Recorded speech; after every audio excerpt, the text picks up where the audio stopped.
Welcome. This is our Afterthoughts section of the program. It's only seen on the web, where we keep our guest on after we've done our broadcast version of the show, and we have some little more discussion with them that's a little more in depth, and we can spend a little more time with them. So we're glad that our guest stayed. These are some of the people who were selected for the 2009 Maine Biz Next list, and here with us today are Megan Williams, Executive Director of Hearty Girls, Healthy Women, Suzanne Fox, President of Fox Intercultural Consulting Services, and William Selinsky, CEO of Axel Golf. So thanks for sticking around. You guys have been selected as the Nexters, as we call them, because of your ability to kind of take passion for what you do and really move it to the next level of creating businesses in particular, especially a lot of startups really looked at in this fashion. So one of the things I wanted to ask about was, what's most important to that? Is it the vision side of this thing, or is it the hard work and perseverance side of it? Is it the inspiration versus perspiration, or is it both, or neither? So, just from your experience, what's been most important? Kind of the ability to envision it, or just grinding it out? Megan, start with you. I certainly think a good balance of vision and the ability to get it done is key to success. I also think, there's that other component of networking and relationship building, specifically, as it relates to fundraising and making things happen. But that's been my experience so far. Good. Okay. Yeah. Suzanne? Obviously, you need both. But for me, what I'm trying to do most recently with this Maine China Business Center, it's been a lot of vision, because I'm trying to connect the dots that I see are places that have been missing. My partner in Beijing traveled, just a quick short story, traveled to Sri Lanka and the Maldives with a group of Chinese billionaires. And they're buying island properties, and they're buying yachts, and they're going to banquets, and they're eating Boston lobster. And so I'm thinking in my mind, if these wealthy, wealthy Chinese are going to Australia to buy their yachts, why aren't they buying Maine yachts? Why aren't they coming to, how can we help the lobster industry become known in China? How can we make Maine? Because they sell lobsters in Boston? I didn't know that. It's the Maine lobster that actually leaves. That's how they actually label it. Exactly. So you're in a fancy banquet in Shanghai, and it says Boston lobster. So we're just trying to piece things together that hopefully just create a more understanding about Maine. Okay. Good. In China. Okay. William?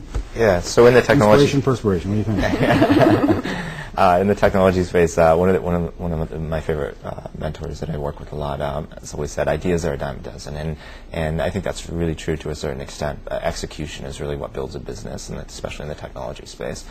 You execute day in and day out, and you will win the game. But the vision to execute is requisite as well. But it's that persistence and perseverance to continue execution. I got to think, with you as an example, were there other people that were developing that same type of golf application about the same time you were? My guess is people were thinking about this, but you were able to get there. And that's the deal. That's the execution part. And we'll continue. I mean, we're in a very active market, and we will always have competitors. And our sole factor for success will be execution. And continue will be. You mentioned networking, and you mentioned mentoring, and I wanted to follow up on both of those too. How important for the work that you do and as startups and being successful in Maine in particular is the networking piece, and how do you do it? How do you all find who you need to talk to and get assistance from? Suzanne, let's start with you.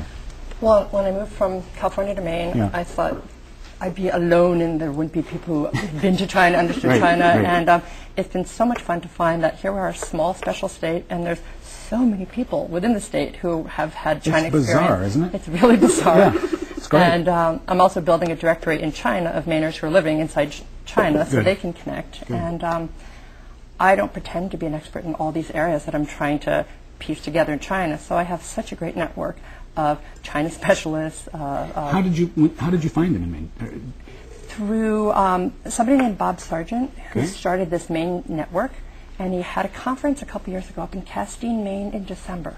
This is maybe 8 years ago. And the premise of the conference was Maine is small and special, China's big and important. And China people came from across the state and are connected into a network now. How about you with the networking piece? Yeah. I mean, I don't mean that kind of networking, I mean people networking. Well, I think it's just a matter of being really involved in the community. And for us, it's really been something very conscious in the beginning of our business, where we were young entrepreneurs and knew that to really leverage experience and an advisory team, we brought together professors from the University of Maine and really successful entrepreneurs in Portland and relied pretty extensively on them as we were building our business.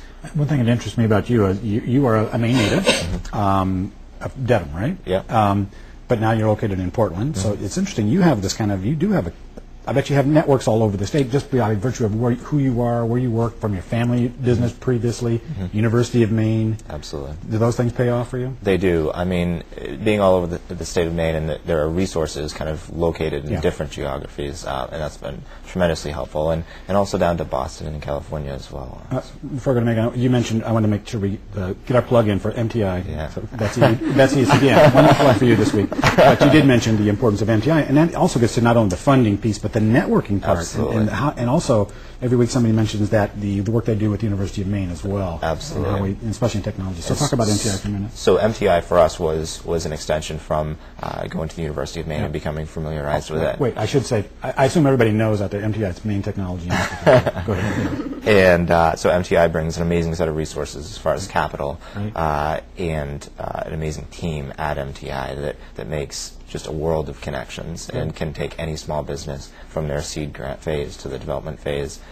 Megan, talk to us about networking in your area. It's got to be a really important part of how you make the connections with your work, with the people your colleagues and clients as well. Absolutely. Networking is essential. As I mentioned earlier, relationship building is key to being a successful fundraiser. And building a network of folks who are in, the community of girls programs, women's programming.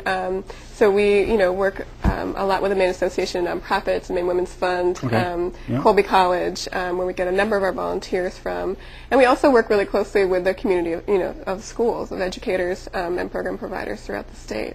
Mentors that I've had, our 3 co-creators at Hardy Girls, Karen Heck, Lynn Michael Brown, and Lynn Cole, have been working in Maine, have established fabulous networks in Maine over the last 20 years, and I've certainly been able to. Hardy Girls has been able to leverage their networks as well.